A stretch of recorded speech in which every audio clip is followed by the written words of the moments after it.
Okay, what I'm going to show today is we'll call it the 99% completed project for the refinery and tank car loading area. And we'll first start here with the lower area.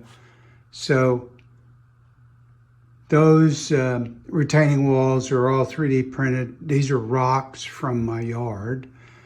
And so we started about here and then came over to this area. And I got to paint some of these buildings, but I might just wait until the next phase, which, when we go down this way. But I'm going to run trains here after I clean up all the drop cloths off the staging level. But I wanted to give you a good overview while I get up. And you can see where I've ended the scenery over here on the right. Got all the fencing up. Kind of keep the curious people out of the dangerous area around the tanker truck loading area and the tank car loading area. Still need to do a little bit of roughing up or scenery work on the road.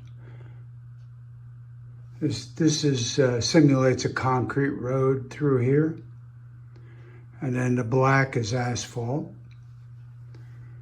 But you can see all the tank cars in there. Oops, I didn't notice I bumped this. Yeah.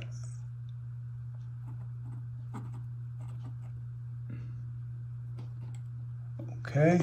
They're not glued down. But so we got 1, 2, 3, 4, 5, 6, 7, 8, 16, 24. I think I can do about probably another 2 or 3 cars in there. So we'll say the maximum is about 27. And of course the refinery over there, which pumps all their oil underground or refined products, whatever it is, into here, and then all the cars get loaded up. And once again, all the fencing's 3D printed. The tanker truck one is 3D printed. And that's kind of a mixture of some pictures I saw on the web. And then we have the tank car loading that was all 3D printed. And that's loosely based on the one that Walters released, plus some other ones I've seen on pictures on the web. So we'll go over to the other side and take another look. Once again, we'll start on the lower level. I've worked it up to the edge of where I had worked with the back part of this level. And I'm considering using a very large set of 3D printed retaining walls there, and I've already kind of loosely done the design. So this is the lower area I was working on, and I had done it, I think, up to about there the last time, and so I've added here and there a few things. Of course, we put this back in, did a little painting on the chimney. Of course, the scenery around there, and that is Midwest Power. Some work around the road here, using lots of shrubbery. Of course, then there's the big wall. And let me get up on the top and we'll look on the other side here. So we did the tracks here. On the passenger terminal, once again, there's a safety fence that goes all the way down.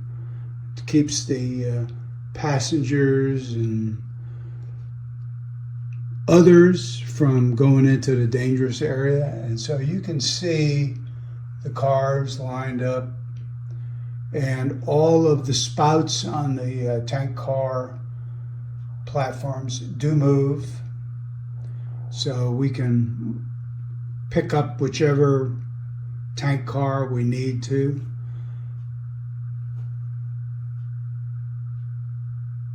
So that was a lot of work. It was fun to do. You can see some of the scenery back over in there.